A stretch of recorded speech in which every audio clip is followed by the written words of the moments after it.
Ground-penetrating radar devices at former residential schools throughout Canada have revealed disturbances in the ground that are concluded to be burial sites. As a trigger warning, I will be discussing residential schools, which involves abuse and SA. About 6,000 children died at the residential schools between their operation from the years of 1831 all the way up to 1996. We like to think of the residential schools being part of a distant past, but that's not the case. The last residential school was closed in 1996. This is a map of most of the residential schools throughout Canada, where about 150,000 Indigenous children passed through these schools.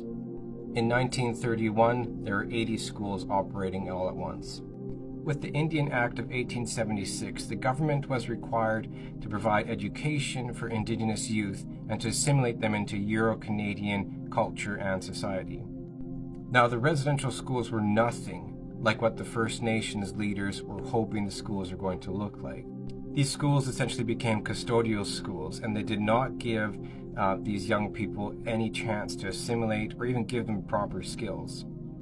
Instead, these schools became a means to repress Indigenous culture and essentially force conversion.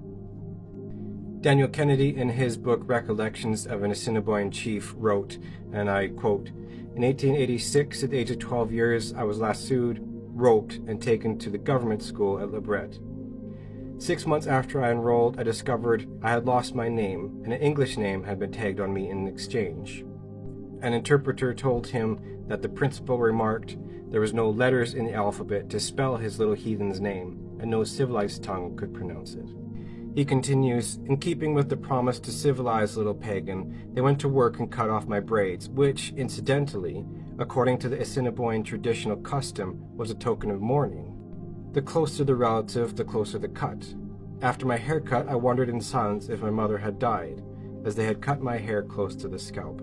He later mentions that he ran away from school 3 times and was captured all 3 times and brought back.